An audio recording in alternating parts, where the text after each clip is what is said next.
Hepinizin malumu olduğu üzere Siyonist, katil, cüretkar Yahudi İsrail'de Mescid-i Aksa başta olmak üzere bütün Kudüs'te ve Filistin topraklarında işgal ve katliam faaliyetlerini her yıl olduğu gibi bu yıl Ramazan ayında da son sürat ve son şiddetiyle sürdürmekte. Şunu kesinlikle bilmemiz gerekiyor ki Mescid-i Aksa meselesi bir belde halkının, bir bölge halkının veya bir şehir halkının değil, gelmiş geçmiş bütün Müslümanların problemidir. Bugün orada çiğnenen namus, bugün orada ezilen halk, Filistin halkı değil, İslam ümmetinin hepsidir. Bizim de üzerimize düşen şey, kendi yaşadığımız beldelerde meydanlara çıkarak oradaki kıyama destek olmak ve kendi çevremizdeki insanları bu kıyamdan haberdar edebilmektir. Evet, belki bir zulmü engelleyemeyiz ama o zulmü duyurmak bizim o zulmü engelleme metodumuzdur. Yine bununla beraber bir hususu daha belirtmek istiyorum.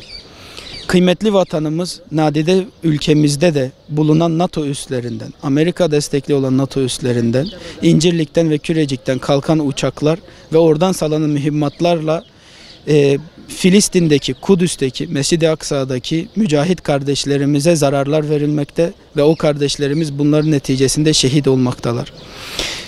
Nadide ülkemizin hükümetini de bu İncirlik ve benzeri üsleri bir an önce kapatmayı ve bu hususta Filistin meselesinde, Mescid-i Aksa meselesinde kınamanın ilerisine geçerek fiili icraatlara geçmeyi rica ediyoruz. Çünkü biz çok iyi biliyoruz ki İsrail ancak güçten anlar, İsrail laftan anlamaz. İşgalci İsrail Mescid-i Aksa'daki kardeşlerimize saldırmıştı. Oradaki birçok kardeşimizi yaralayıp şehit etmişti. Biz de tüm Türkiye'de olduğu gibi bugün Şanlıurfa'da Şanlıurfa halkıyla beraber bütün sivil toplum kuruluşları, siyasi partiler bir araya geldik. Halkla beraber burada bir sabah namazından sonra duadan sonra da bir basın açıklaması yapıldı. Biz buradan Mescid-i Aksa'daki bütün kardeşlerimize sesleniyoruz. Urfalı kardeşleriniz, Türkiye'deki bütün kardeşleriniz her zaman ama her zaman sizin yanınızdalar. Yeter ki fırsat verilsin.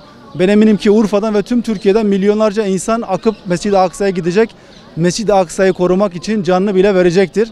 Buradan bizim siyasi liderlerimize, ülkenin idarecilerine sesleniyoruz. Diyoruz ki biz halk olarak belki kınama yapabiliriz ama idarecilerimiz, yani idareyi elinde bulunduran Müslüman ülkelerin liderleri siyasi, askeri, diplomatik her türlü girişimde bulunmaları gerekir ve İsrail'in anladığı dilden İsrail'le konuşmaları gerekiyor.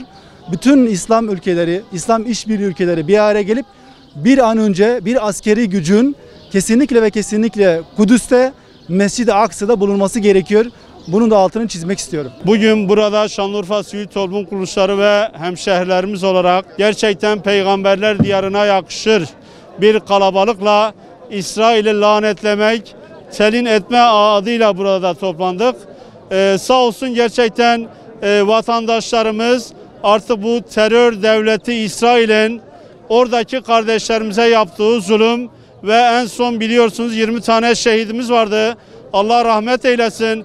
Gerçekten rahmetli Necmettin Erbakan'ın dediği gibi İsrail laftan değil ancak silahtan anlayacak kıvama gelmiş.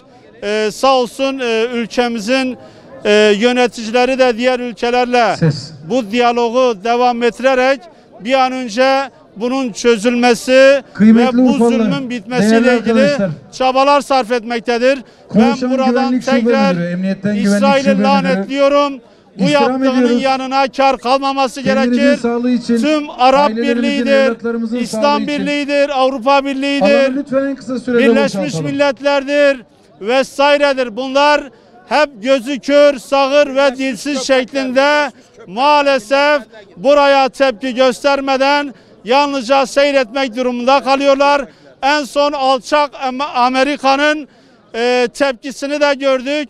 İşte İsrail'i destekleyip Hamas'ın gönderdiği füzelerin yanlış olduğunu, burada biz zaten bunlardan sağlıklı bir destek bekleyebilecek bir durumumuz da yoktu. O yüzden ben büyük şeytan Amerika'yı da İsrail'i de buradan lanetliyor. Urfa'dan ta İsrail'e kadar bunların yok olmasını Rabbim mazlum olan Müslüman Değerli kardeşlerimize arkadaşlar, destek emniyet vermesini olarak istiyorum. rica ediyoruz. Şanlıurfa STK'lar olarak bugün İsrail'in yaptığı vahşeti bu sabah namazı vaktinde bütün Urfalılardan gelmesiyle birlikte güzel bir ortam oluştu. Orada Filistinli kardeşlerimiz canlarını, gözlerini, ellerini, ayaklarını kaybederek canları pahasına Kudüs'ü, Mescid-i Aksa'yı hepimizin koruması gereken yeri canları pahasına koruyorlar. Biz de burada elimizden geleni yapmaya çalışıyoruz. Ve inşallah bu bereketli olacaktır. Şu anda Urfa'da bu sabah namazında bu kadar bu kalabalığın bir araya gelmesi güzel bir şey. Duyarlılık gösterilmesi güzel bir şey. Ve İsrail şu anda sadece bu dilden alınıyor. Yani sadece mesela diyelim ki kınama şu bu değil ve şu anda resmen güç kuvvetten alınıyor. İnşallah bir an önce Mehmetçiğin gitmesi ve diğer ülkelerin de desteğiyle İsrail gereken cevabı alacaktır. Oradaki kardeşlerimiz de ciddi bir direniş gösteriyorlar. Allah onlara da güç kuvvet versin. Biz de Türkiye'deki Müslümanlar olarak dün Cumhurbaşkanı bir mesaj yayınlamıştı, bir sosyal paylaşım. Ben de dedim ki bir çağrı yapın. Biz gönüllü olarak binlerce, yüz binlerce insan biz Gazze'ye, Kudüs'e gitmeye hazırız Allah'ın izniyle. Türkiye halkı olarak biz bunu düşünüyoruz. Kardeşlerimizin arkasındayız. Kudüs'e selam, Hamas'a selam, direnişe devam diyoruz.